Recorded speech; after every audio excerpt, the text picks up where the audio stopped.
Do you believe in your abilities, both mundane and magical? Do you believe in your intuition? Do you believe in your ability to manifest real and true change in your world? So, if you had any hesitation when answering any of those questions, then you do not want to miss what I'm going to share tonight. So, welcome. I am Aislin. This is Ask Aislin. I'm here tonight talking all about the solar plexus and self belief. So, if you are joining me live, welcome. You can leave questions and comments in the feed, and I will get to those at the end during the Q&A.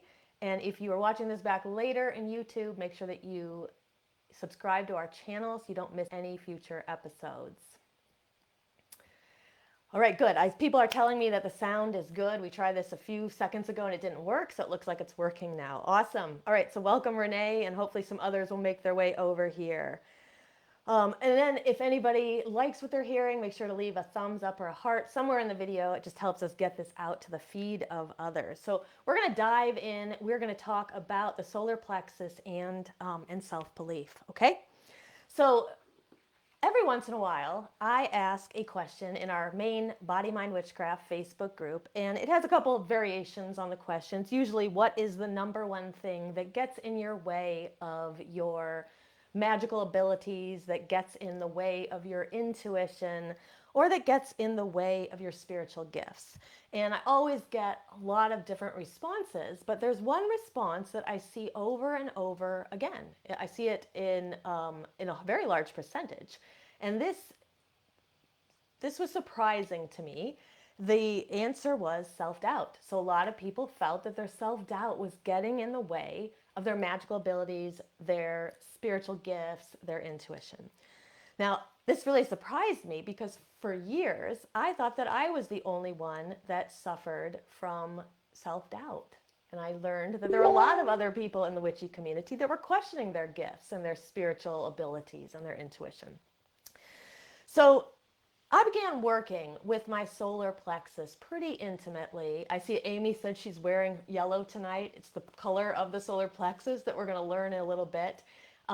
So when I started to bolster my own solar plexus, what I learned is that I also increased my self-belief. The solar plexus has this ability through the element of fire to really transform that self-doubt into belief. So I'm going to share with you a little bit later a practice that I used to really amplify my self-belief, which allowed me to take my spiritual practice to the next level. But for now, we're going to start by talking a little bit about the solar plexus, just so we have an idea of what this energy center is all about and how it's connected to that idea of self-doubt and self-belief. This is a crucial energy center for us to balance. It is in the center of the body. We'll learn a little bit more about why that is, but very, very crucial for us to balance if we wish to, really step into our gifts. All right, so the solar plexus is known as Manipura in Sanskrit. That translates to the city of gems. We're going to talk in a bit about digestion because digestion is very much tied to this energy center. But that word itself, city of gems, tells us how important this energetic center truly is. Now it's visualized as the color bright yellow. Some people can visualize their energy centers, some can't, but just drawing in the color of yellow, like Amy wearing her yellow tonight, can be a very powerful way to work with this chakra, bringing yellow candles in, yellow colors in your environment, yellow stones, yellow clothing. The solar plexus is our own internal sun. So when it's burning brightly, we stand there poised and in our own power. We stand there confident. We have trust in our own will and our beliefs. And when it's dimmed, this is when we begin to doubt ourselves and we begin to make ourselves smaller and we give other people power and let them take it from us. So it relates to our self-confidence, it relates to our self-esteem, it relates to our strength and our will, and of course our self-belief. Now, many go through life with some major blockages and restrictions in this area. There's a lot of reasons for that.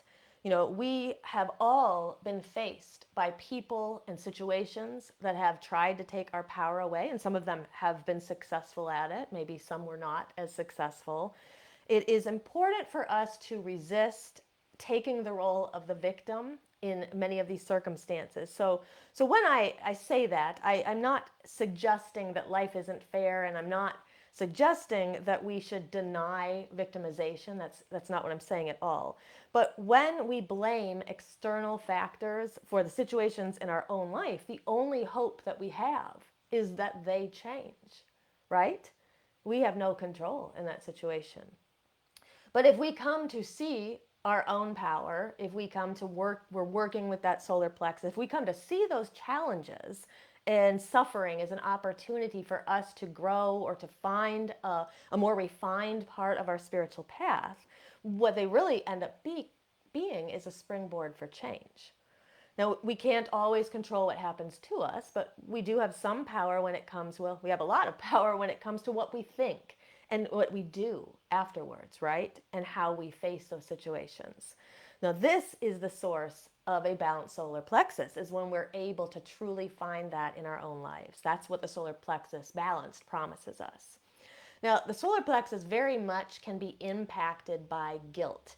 So you want to think about now, and this can be kind of a rhetorical question or one for you just think about and mull over. You don't necessarily have to have an answer to this right now, but what do you feel guilty about? Because any time that we feel guilt, it's going to impact the solar plexus. So do you feel guilty about things that you've done or things that you've said? Sometimes people feel guilty just for taking up space, or feel guilty for getting a job when somebody else didn't get it, right? So it's important for us to start to have that dialogue. What are we feeling guilty for? Any of that guilt begins to impact this energy center. Now, there is this very deep, intimate connection between the physical body and the emotional and the energetic bodies. And so we can often look at our physical, what's going on in our physical health and what's going on in our emotional health. And that will help give us an idea of whether or not our different various chakras are balanced. So let's talk about how you would know whether you had deficient energy or excessive energy or more balanced energy in the solar plexus. And I do want to mention here as well. So as I go through, I'm going to read some things on a list. It's kind of like an inventory, and you can be thinking about whether you relate to some of these things or not. And just know you may actually relate to things on all three of these lists: excessive, restrictive, and balanced. And this is very common because as we are kind of working with this energy center, it's kind of common for us to swing to one side. So if we're more of the time, we're kind of in that restrictive energy. What that would mean is the energy of that center is not flowing optimally. So it's not completely blocked. Energy is still flowing through the solar plexus, but perhaps it has some restrictions in it. So this would be what we'd call restricted energy. And a good analogy is like you had a stream of water and you threw a rock in the stream of water, and the water is still moving, but it has to move in a smaller space now.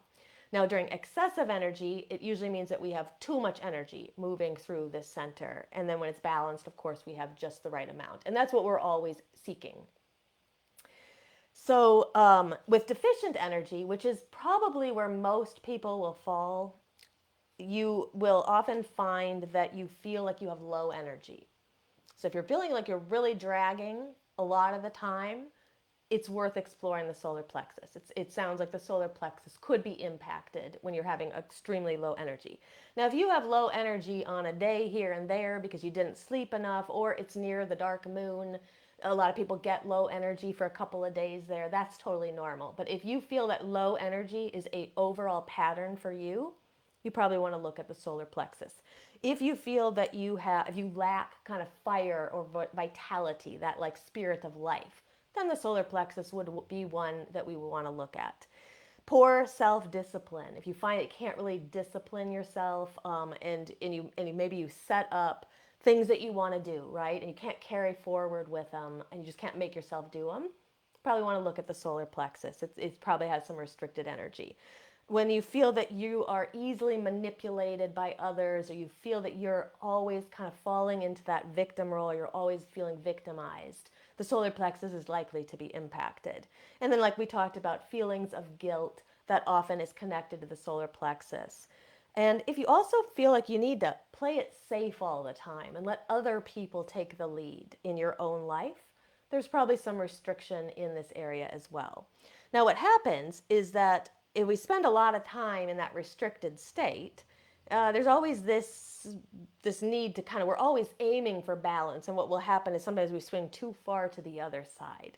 And so people who spend a lot of their time in restricted energy will sometimes notice that they have some of these items on the excessive list also.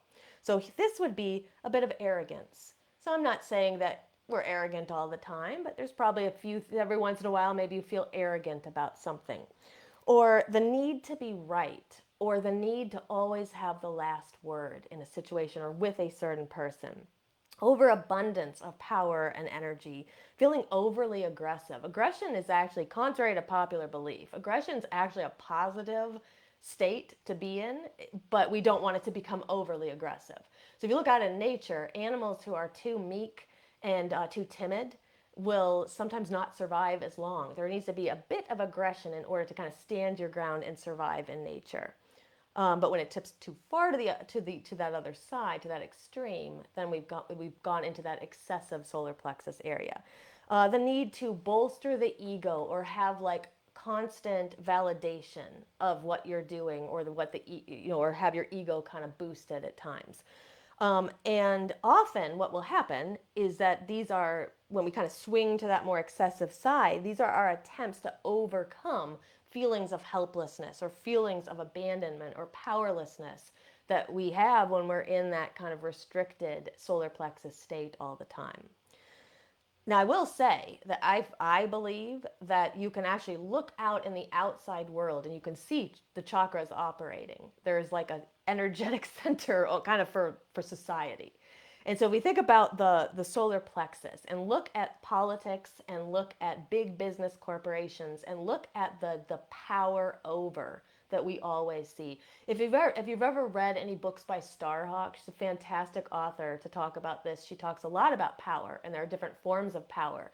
And as witches, we want to step into our power, but it's not power over. We're not taking power to take power away from other people. We're finding power within. That's our own internal solar plexus. But if you look out in that outside world, it's always power over, how much money can people make, and how much people can they be, can they control. So we already see that chakra is imbalanced outside in the collective, outside in the society, and the outside world. That gives us a hint as to what might need to be balanced in ourselves. So anytime we see something imbalanced in the outside world, we should also question whether it's imbalanced in us as well.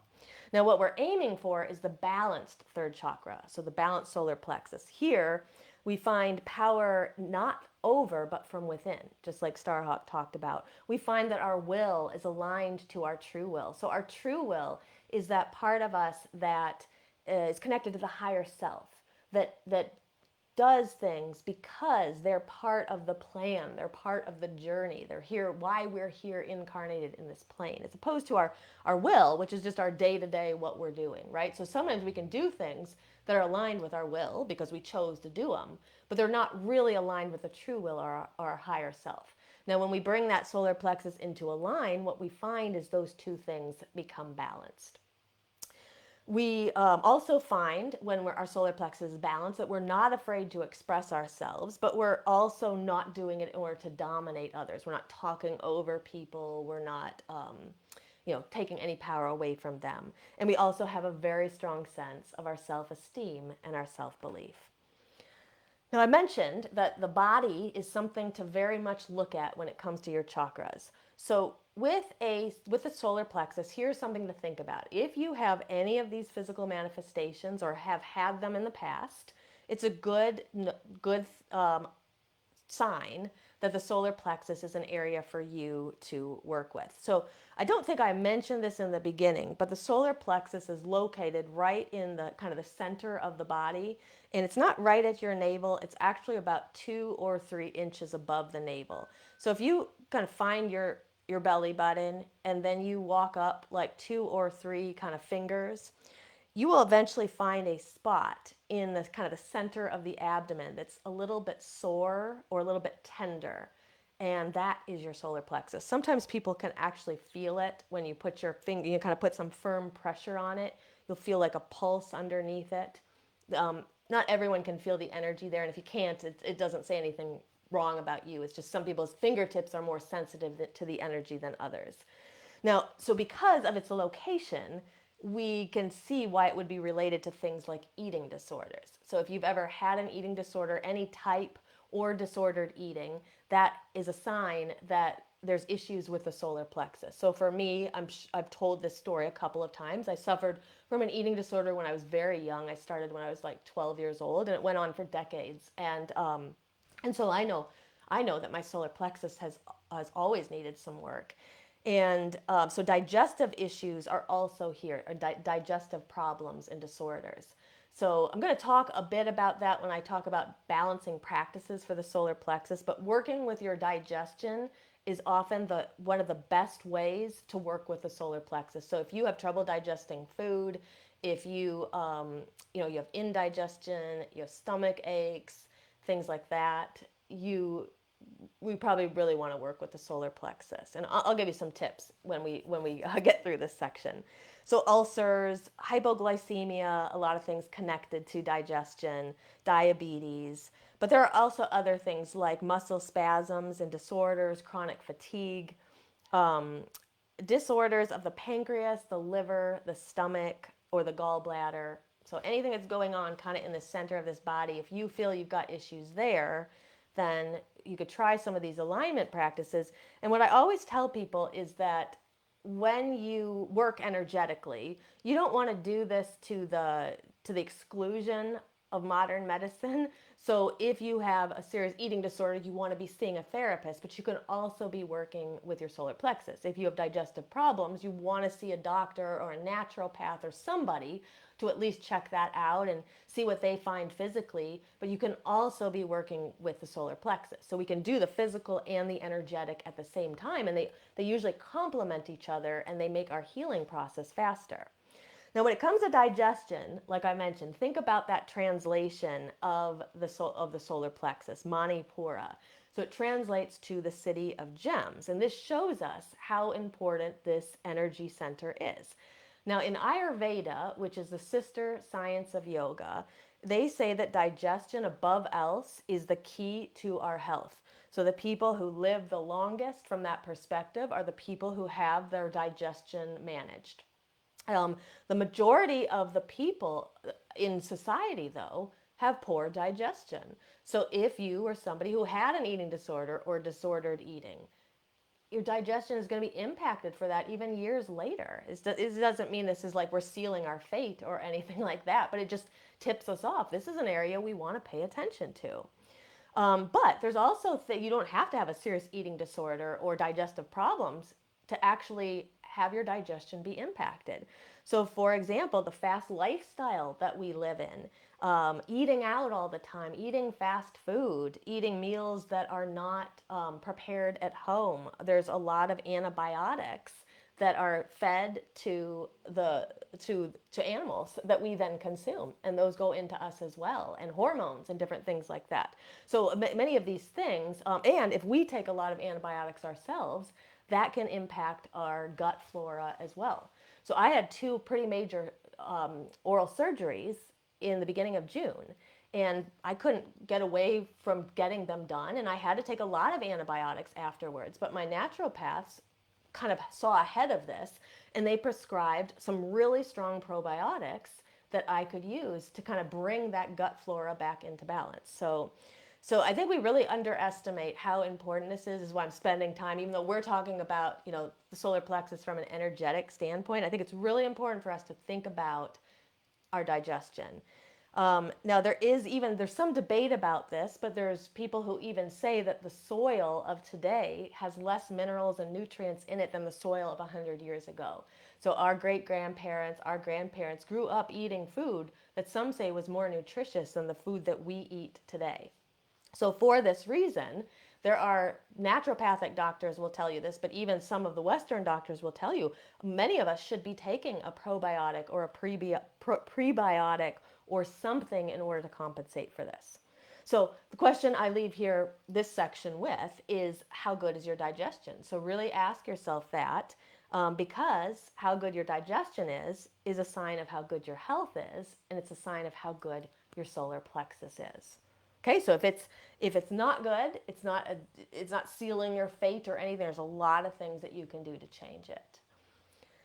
Now, as witches, we like to also talk about the solar plexus correspondences. So we like to kind of bring ritualistic elements into our practice of balancing this energetic center, right? So I think as a witch, we have even more we can do to balance it because of this. So let's talk about some solar plexus correspondences. So the solar plexus is, like I mentioned, our own internal sun.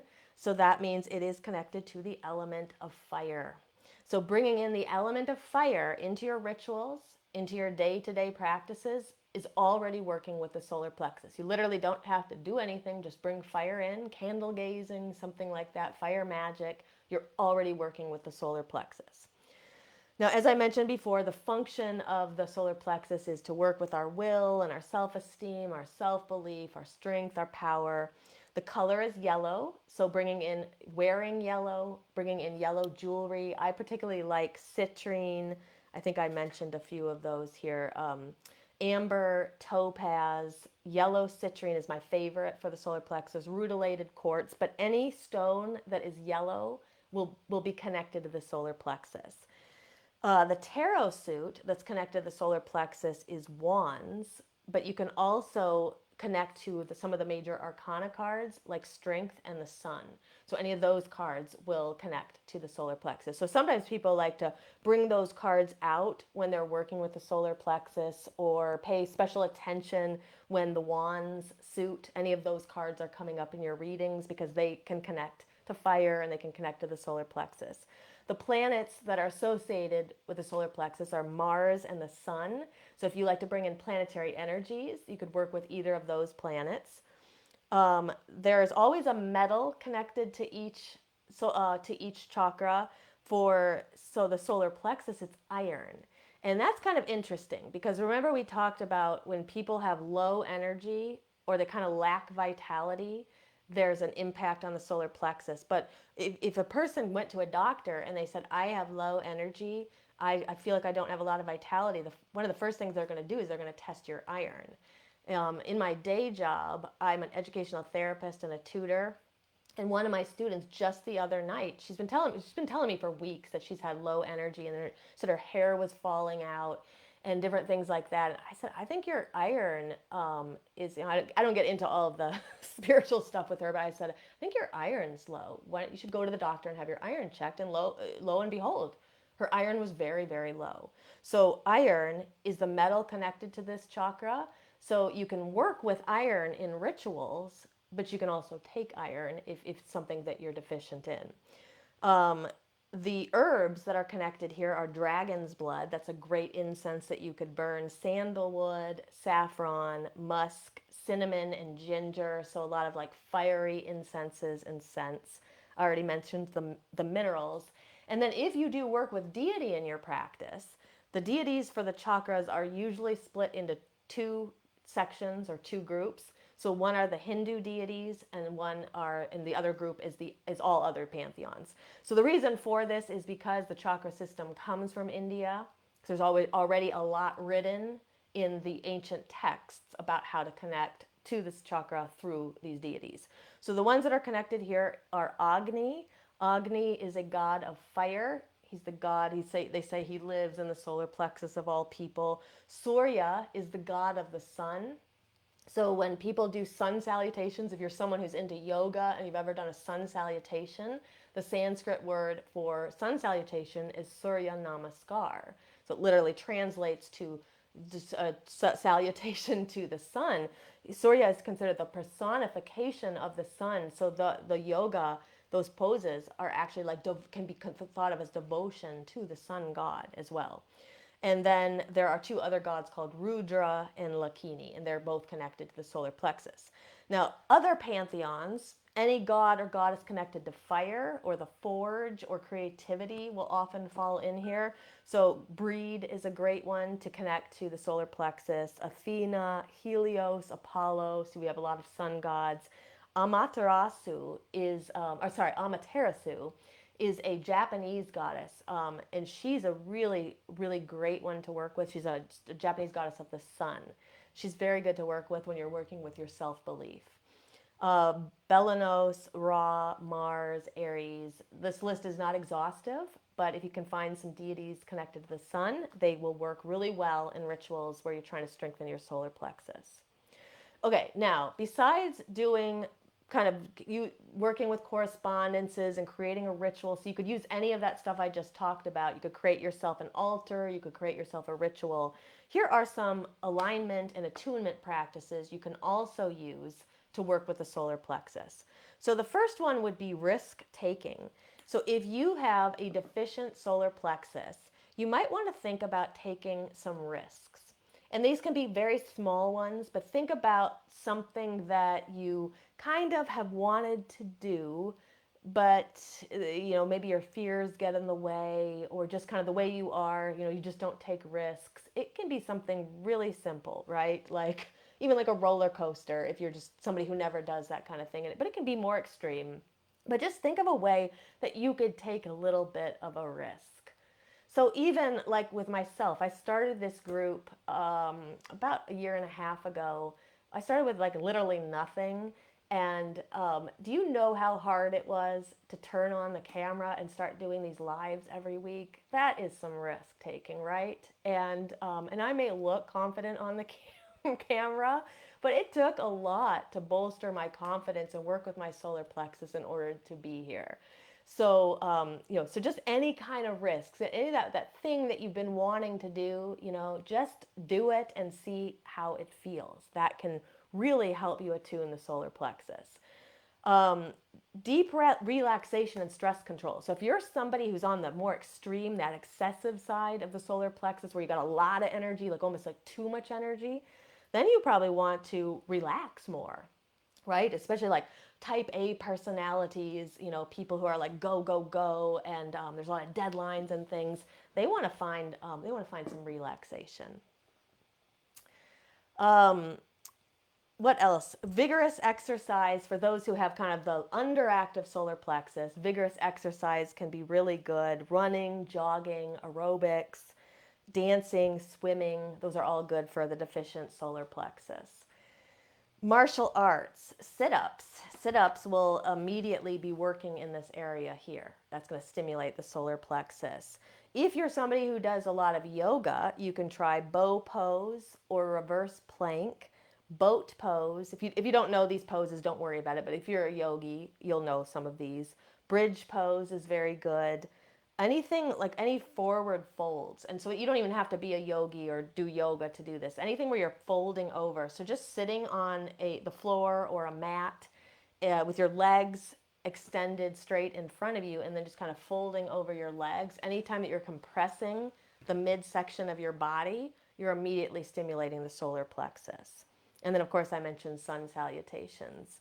Now, Kundalini yoga is very good for the solar plexus. A lot of what is done in Kundalini yoga is stimulating the center of the body.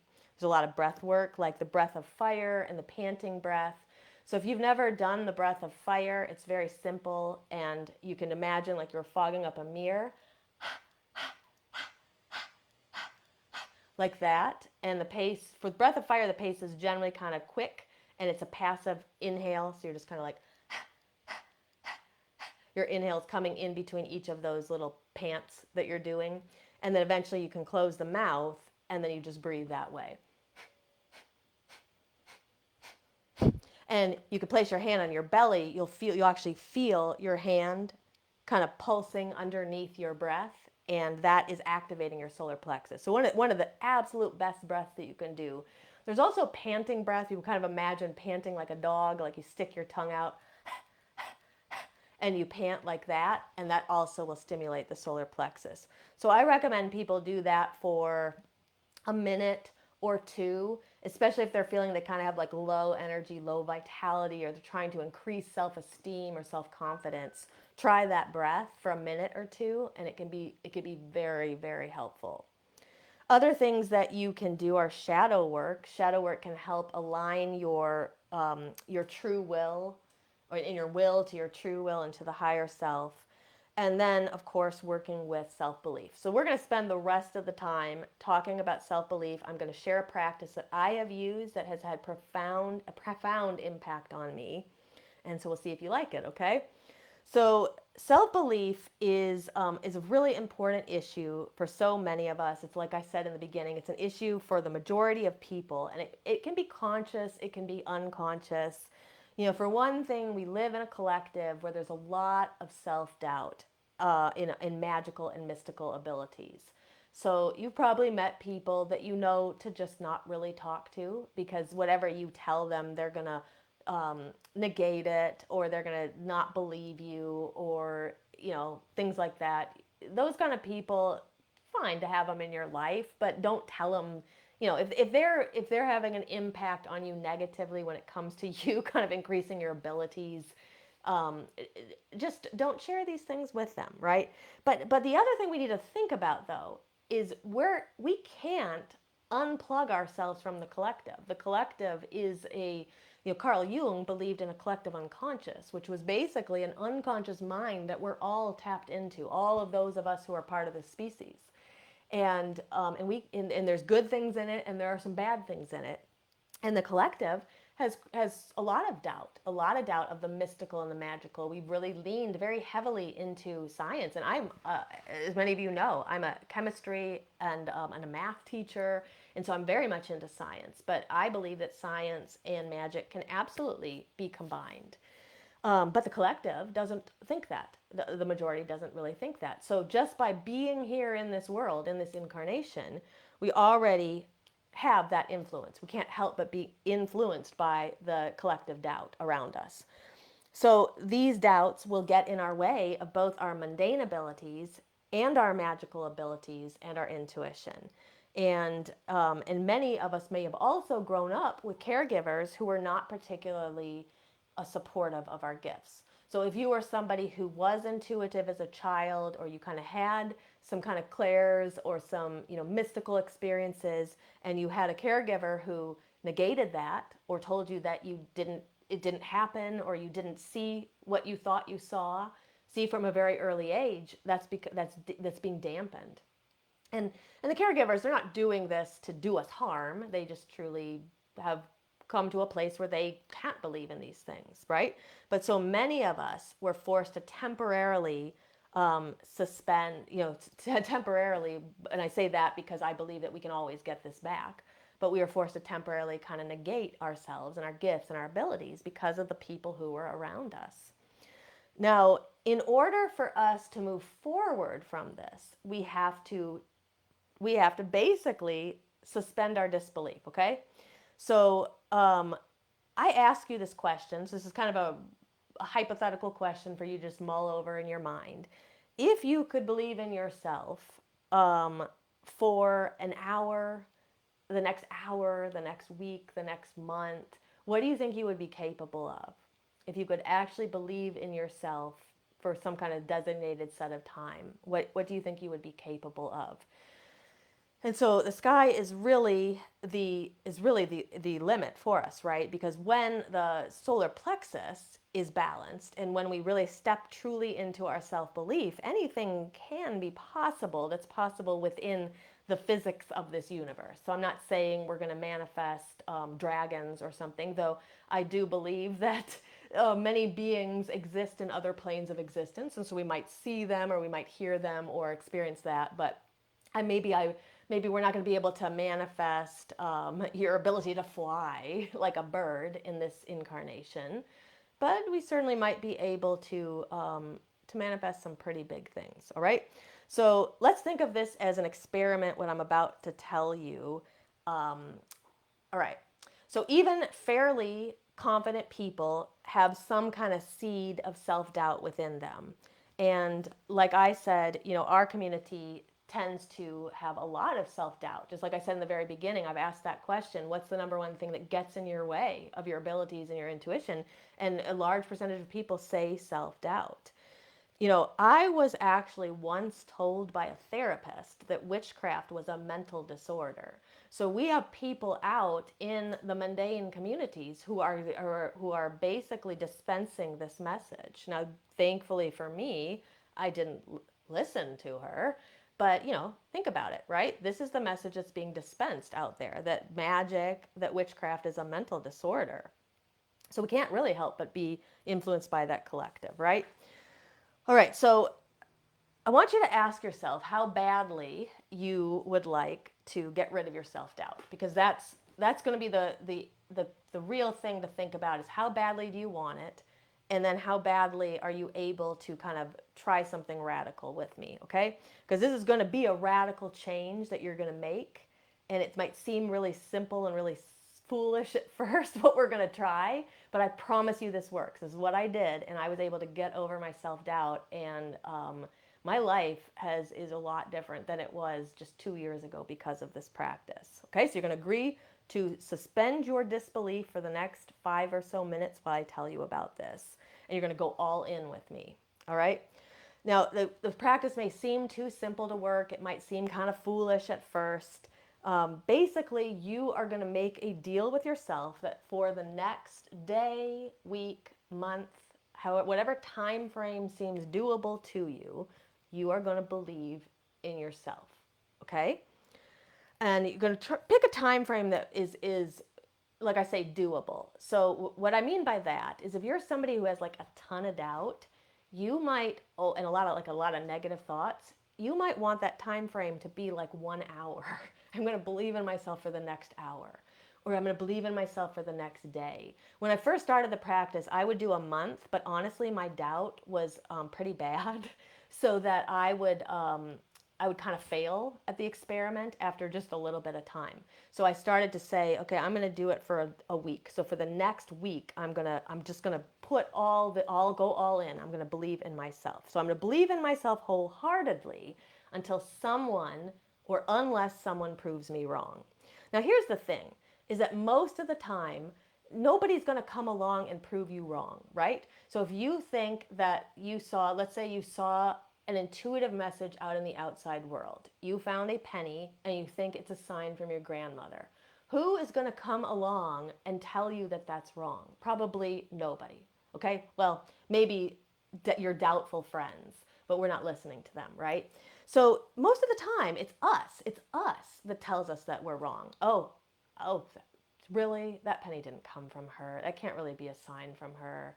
And then right, that self-dialogue starts, and all of a sudden now we're doubting ourselves. So most of the time it's going to be other people. It's going to be other people, not you. Okay? That is your self-doubt. And what you may find too is that voice isn't even yours. That voice, that doubting voice, it's not even yours. And in a moment we're going to talk about how we can kind of negate that as well. So we are going to eliminate the factor of self-doubt by just making this deal with ourselves, and you're going to make this deal that you'll stay in the practice as long as you can. You can always start over. So like I told you in the beginning, I would make like these deals with myself. I'd be like, I'm going to believe in my abilities for the next month. And then, like halfway through the week, I'm back in doubting, right? You can always start over. You can always renew the contract. When you start doubting, you find yourself in all that doubt. Okay, let's just renew the contract. I'm going to believe in myself now for the rest of the day, till the end of the day, till the end of the week. And then while you're in this experiment, if you have a lot of negative doubt, a lot of negative self-talk, things like that, then you are going to try to work with your solar plexus. So just like all those practices I talked about earlier, you can make a ritual of it. You can use any of the correspondences, any of those practices, the breath practice I said, do some movement. Work with the solar plexus whenever those negative thoughts and those doubts start to get amplified. Now, if you try to live this way, you will eventually see some pretty profound changes. That's what happened for me. It may take longer for others. It took a while for me. It's not like I just snapped my fingers and all of a sudden I believe in myself. It took time. So you really have to commit to this. But that's why I asked in the beginning how badly you want it. Okay? So if you really want to overcome self-doubt, I tell you, this is a pathway to do it. But you're going to have to put in some work, and it might take a bit of time. There can be starts and stops. That's totally okay. But it will change your view of yourself in a very positive way if you're willing to try this. Now, I have seen exponential growth in my own intuition, in my own spiritual gifts and abilities through this. So you are going to start to make a commitment today, right? To try this exercise. I call it tenacious self-belief. The word tenacious means persistent or determined. So you're kind of making that deal with yourself. I'm all in. I'm determined. I'm persistent. I'm tenacious, right? Make that commitment for the day, the week, the month, whatever it is for you. And when your doubts arise, then you're going to stop. Okay. So you're in your self-belief, right? You're all motivated to do this, to try this experiment. And then all of a sudden what's going to happen is that nagging voice is going to come into your mind. And when you hear it, rather than just let it continue talking and bury you deeper in your doubt, you're going to stop. You can even imagine holding up a stop sign. Stop, right? And you're going to identify the voice. Listen to the voice. Whose voice is it? Because a lot of the times you're going to find it's not yours. When I've done this, it's oftentimes my dad. He's not a bad person, but he's very scientific mind. It's where my scientific mind came from too, but he's not, other than like his own beliefs in Christianity, he's not really able to see kind of the magical world around us. Okay, so when I hear that doubter in my mind, I've been able to say that's him. It's not me. It's not me, it's him, right? So up goes the stop sign, stop. I'm not listening to his voice. It's not mine. It's not going to serve me. So ask yourself, whose is it? What does it say? Now you're going to answer it. So once you've determined whose it is and what it says, you're going to answer it by negating it. Okay? So if it says what that penny you just found wasn't from your grandmother, then you're going to negate that. How do you negate that statement? The penny that I found very well could be from my great grandmother or my grandmother. Or don't even say the might. That penny is from my great grandmother, or at least is a sign from the universe that she's nearby. Okay? So you're going to negate all the self-doubt, and then you're going to return back to the self-belief practice, which is basically you just committing to it. Okay, now you may have to do that over and over and over again. I had to do it many times. Stop. Listen to the voice. Whose is it? What does it say? Negate it. I'm back to the self-belief practice. Okay? Now, if you feel that the practice is too simple to work, try to get over your own self-doubt. That's probably the doubt. That's the doubter in you, or whoever it belongs to, that voice belongs to. Really see if you could commit to this process. You might even think of it as an experiment. What do you have to lose, right? If you're already living with self-doubt, if you already know that you're living with it, what do you have to lose by trying this practice, right? So see it as an experiment. Try it and see how it works. And I really challenge you to commit to the next week. See if you can do this practice for the next week. If you have trouble with it, write to me. You could find me underneath any of the videos. I will answer all your questions, or send me a message, right? Email me, aislinlumen@bodymindwitchcraft.com. If you're having trouble with the practice, I will help you, okay? Because I believe so firmly in this practice. It's something I did. I can't even tell you what it has done for me to get over that self-doubt and what I've been able to accomplish in just the past couple of years because of this practice. All right, so I am gonna stop there. I'm gonna take some Q&A. I got into my talk, and so I wasn't watching what was going on in the chat. So I'm gonna go and take some questions. So if anybody has any questions, it doesn't have to be about this practice or the solar plexus. It can be, but it could be about anything related to witchcraft, shadow work, energy work. Put this into the chat, and I have a few questions that people have sent me as well. So I'm gonna go see what's in the chat here. Hi to everybody, saying hi to, I'm seeing some people who are saying hi in here. Amy says she has cancer of the duodenum. And so you are going to have an impact in the solar plexus. So solar plexus is going to be a good place for you to work. And in addition to whatever cancer treatments that you're doing, the energetic work can basically amplify that treatment if you're doing both physical and energetic treatments at the same time. I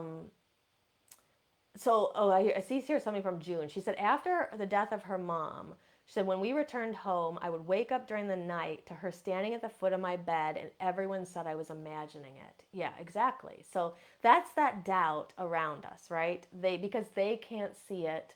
Some of us are just more sensitive to energies. We have dialogues with the universe, right? But it's those people around us that tell us that we're crazy or that we didn't actually see it. And it's just because they couldn't see it. They think it can't be there. But you know it's true that she was really there. It's very common for people after the death of someone very close to them for that person to visit the person who is most sensitive in the family, the one who's actually going to be able to see them. Because why is her spirit going to go to somebody who can't see her, right? She's going to go to you. So I don't think you were imagining it at all. I see a lot of people here in the chat saying that it's their mom's voice. Like I said, it was my dad's voice. Is that nagging kind of self doubt? So yeah, it's very important for us to be able to figure out whose voice that is. It's not yours. Yeah, June said it's very empowering. Challenge it with who. Yeah, challenge who it is. It's not yours. That when I really realized it was my dad's voice saying it, that was a game changer for me too. It's not mine. It's not like God or the gods or the goddesses or the universe. It's his.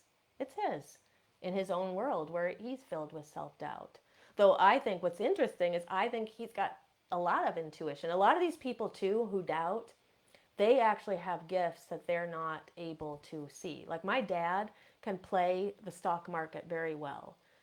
He has this knack to it that I think is intuitive, that he knows. He just kind of inherently knows which stocks are going to succeed and which aren't. But he would never tell you that was intuition. Okay, Melinda said, "What are your thoughts on reaching out to ancestors who are very strict Protestant Christians?" Well, okay, very good question. One issue that we have whenever we're asking or answering this question in the living world is we really don't know what happens when we die. We don't fully know. We have ideas. I personally think that whatever ideas we think, all the different religions, what they think about happens in the afterlife, I think we're all wrong. We're all going to find out we're wrong. But I believe that beyond death, we are we learn things that we were not able to grasp here on this plane.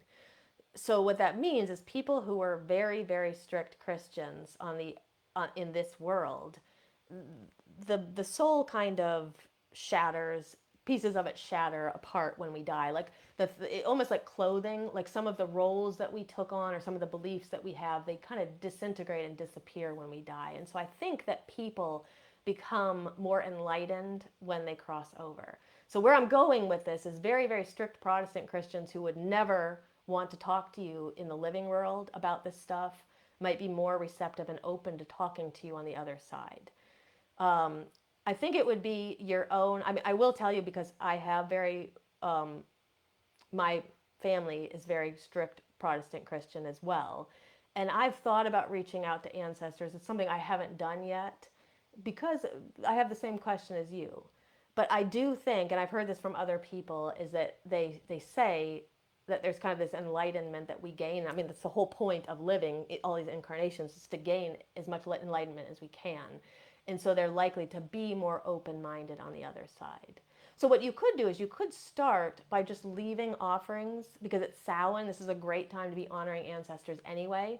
So you could leave some offerings out there, and you could just start with that, and then sense how that was received. And then from there, go further with what you want to do with them. But I don't see any reason why you couldn't reach out for sure. And then June said her grandmother appeared to her also. Yeah, so June is, many of us were sensitive enough to be able to see those energies, and that's why those people appear to us.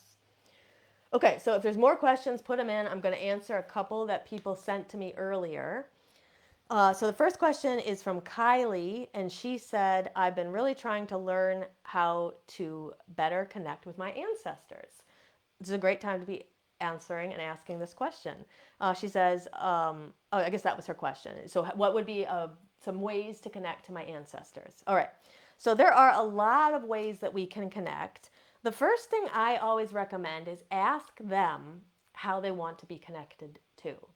And this is where your self-belief, we want this to come in, right? Because we have to have a strong sense in our self-belief that if we ask them how they want to be connected, most of the time they're not going to speak to us like the living are going to speak to us, but we may just have thoughts that pop into our head. So what you have to be careful of is not negating that as simply being your own imagination. And when you set an intention, like I want to hear from the universe, I want to hear from an ancestor, I want to hear from a spirit guide. When you set that intuition, or sorry, that intention, trust that the message you receive comes from that, right? Because if you immediately go into doubt, we just negated the entire thing, right? It's the practices. This isn't going to work to ask this way. But if you say to your ancestors, or just kind of reach out to your ancestors, I want to connect. How do you want to connect? A lot of times something will pop into your mind, or you'll see a sign in the outside world, a synchronicity that will point you towards what to do to connect. So listen and trust that those messages that are coming through actually come from your ancestors. Now, because we're so close to Samhain, this is the perfect time to be doing this. You can set up an ancestor altar as we get closer. We're 13 days away from traditionally celebrated Samhain, though the 7th of November is actually astrological Samhain this year. That would be the point, that would be the midpoint that is between Mabon, or fall equinox, and Yule, or winter solstice. That is the thinnest part of the veil, is actually on November 7th, okay? So we have like 3 weeks as we're getting thinner and thinner and thinner. This is a great time to set up your ancestor altar. You can place mementos of those who crossed over. You can place photos. You can place anything that that reminds you of your ancestors. You can do this for your pets too, your dearly departed pets. You could set up a pet ancestor altar. Now, you can leave offerings for your ancestors. So if there are people that you knew during life, or you know things about them, perhaps you know a favorite food that they liked, or you know items that they liked, and you can leave those on an altar in offering to them as well. So that would be a way to connect. These are all kind of ways that are saying, hey, I'm here and I'm open and I want to connect to you. You can also ask them for signs. And like I said, again, like with that idea of kind of asking them how they want you to connect to them, when you ask them for signs, again, you have to trust yourself. So all this whole video tonight about self-belief and self-esteem, or self-confidence and the solar plexus is so important because it helps us kind of trust in what's coming through. And then another thing you can try is automatic writing. I plan to do a full episode on automatic writing on its own, but automatic writing is a way that you can tap into. You could talk to your guides, communicate with your guides that way, or higher self, but some people have actually found that they can talk to their ancestors through automatic writing. So it's basically getting very, very relaxed. Sometimes people find that they can do it better in the non-dominant hand. So if you're normally a right-handed person, you try it in the left hand, and you ask a question, and then you just kind of get really relaxed and let your hand just respond. So for some people, it's difficult, but you may find that it works for you. And if you're interested in that, you can Google and learn more about automatic writing as well. And I'll be doing an episode on it at some point.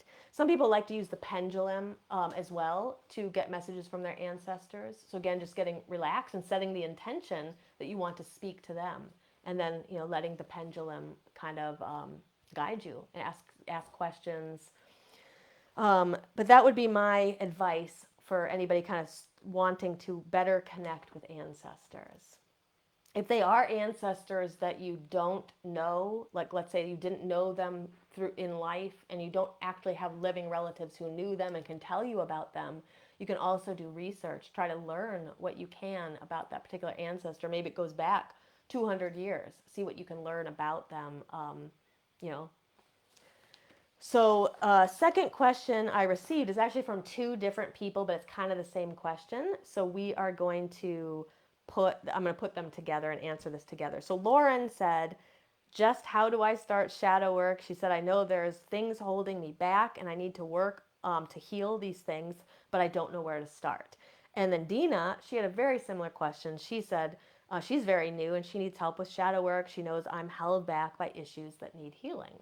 Okay, so for both of you, I do a lot of shadow work videos and episodes. This is not one tonight, but you can go to our YouTube, Body Mind Witchcraft, and there's tons of videos on there, and there's a lot of shadow work ones. So you can go find some of those. I'll drop the link for our channel underneath here. In fact, I'll probably drop the link for a couple of more recent shadow work videos. Now, shadow work, in a nutshell, is about recovering the rejected parts of ourself. It's really about understanding our unconscious motivations for why we say the things we say, we think the things we think, we do the things we do. A good place to start is through examining your triggers, because your triggers basically are like all the outside things that you're triggered by are actually showing you some, pointing towards something inside that could use some healing. So both of you kind of said, I knew there was something to heal, but I just don't know what it is or where to start. Kind of look at what is triggering you on the outside world, and that is going to show you kind of a good place to start. Another thing you can try is an exercise called challenging conscious goodness. It's a really good one. And what you do is you take a piece of paper and write down 5 to 10 positive qualities about yourself. And you could say like caring, friendly, right? If you're having trouble coming up with positive things, ask someone who knows you really well. Make that list of 5 to 10 positive qualities. Fold the paper over. You can kind of take a 8 by 10 piece of paper, kind of fold it over, write the positive qualities on one side, and on the other side, write the opposite, right? So if you say caring, the opposite is uncaring. If you say responsible, the opposite side is irresponsible. Now, all the opposites are your shadow aspects that are inside of you, and those are things to start to contemplate. So in what ways, if you think that you're a caring person, well, in what ways am I uncaring? When does the uncaring part of me come out? And this can, again, direct you towards where to do your shadow work. The other thing you can do is follow the patterns of the lunar cycle. So many people find that during the waning moon, the final part of the lunar cycle, they're more receptive to shadow work. So if you start to kind of follow your own energy and your patterns through the lunar cycle and start doing shadow work, so maybe try some of these exercises, spend some time with your triggers around the dark moon, or even Google shadow work prompts. I'm going to be putting some in the group later this week that are connected to the solar plexus and shadow work, but you can contemplate some of those prompts as you get closer to the dark moon as well, and that can guide your shadow work. But if you want to go deeper, definitely check out our YouTube channel. There's full classes on there about shadow work. You get a lot of ideas through watching those. June says she has added some things to her altar. That's great. Yeah, post a photo later. That would be awesome. Okay, and then I have another question from Nancy. She's talking about energy work. She said, how can I get my energy to pick up when I feel low and sad? Okay, so good question, especially for a video on the solar plexus. So when we're feeling low and sad, oftentimes that's stuck and stagnant energy in the lower 3 chakras, including the solar plexus. So we really need to work with the lower 3 chakras. Now, I know Nancy, she's been in our membership and she's been working on her lower chakras for a long time. I do want to normalize that working on chakras is not a one and done kind of process. It took me years, and I still continue to work on mine. So just kind of think about it. It's just energy practice should just be something that we're always working on. So I just want to preface that with, because I don't want people to say, I do work on them. Whoops. I do work on them. I'm not saying that you're not working on them enough, but just know it's a process that can take time. Now, when your energy is feeling kind of like you're feeling low energy and stuck and sad, you need to get that energy moving. So the breath of fire that I showed earlier in the video is a good one. So that's where like you're fogging up a mirror, and then close the mouth and breathe that way. Another good breath you can do is you can kind of do a similar breath pattern where you start with your hands kind of out like this, and you take an inhale, and then on the exhale, you bring them to the center. Sometimes people call that the bellows breath, but that can be really charging for the solar plexus. You can try something like that when you're feeling low and sad. We also have an incredible ability to change our mood just through changing our thoughts. So when you do have persistent negative thoughts, try to see if you can pause and really work on them right there in the moment. Don't let them kind of overwhelm you. See if you can pause and then negate them. And negating them is simply just sometimes putting the word not in there or taking the word not out. And it sounds very simple, but can have a very profound effect. But I would say anybody who feels like they're having kind of low energy, the solar plexus, all those practices we talked about earlier in this episode will be very helpful. Okay, so I'm going to see if there's any more questions here. You could, there's still a chance to put them in the chat if you want to. I'm going to tell you what's coming up before I sign off. So next week we have basically, a couple of weeks as we're leading up to Samhain. And next week on 10/25, the episode is going to be on the afterlife. So we're going to talk about pagan ideas about the afterlife. So what do witches believe about the afterlife? What do pagans believe about the afterlife? So that will be an interesting episode.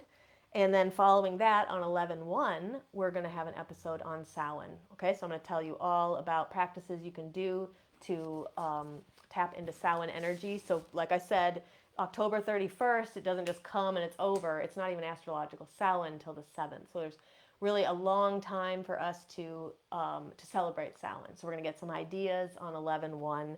And then we haven't settled on the date yet, but either 11/4 or 11/5, that's Saturday or Sunday, closest to astrological Samhain, we are going to be hosting our Samhain ritual here online. So look for some information in the next week or so. If you're in the Shadow Seekers membership, you'll immediately get the Zoom link for that ritual. But if you're not in our membership, you can also join us. So watch for some information on that. And we hope to have a lot of people join us. We're going to be working with Hecate this Samhain. We're going to be working at the crossroads. It's going to actually be a different ritual than we did last year. Even though we'll still be at the crossroads, it will be a different ritual. All right, so if there are no other questions here, then I'm going to sign off for the night. But if I missed any questions, I will go back in later. I will answer them. And if you are watching this back in replay, feel free to ask questions because I will come back through the chat and I will answer those. And if you like what you hear, leave a heart or a thumbs up on either the YouTube or here in Facebook, and it really helps us get the message of these videos out to more people. All right, until next time, blessed be.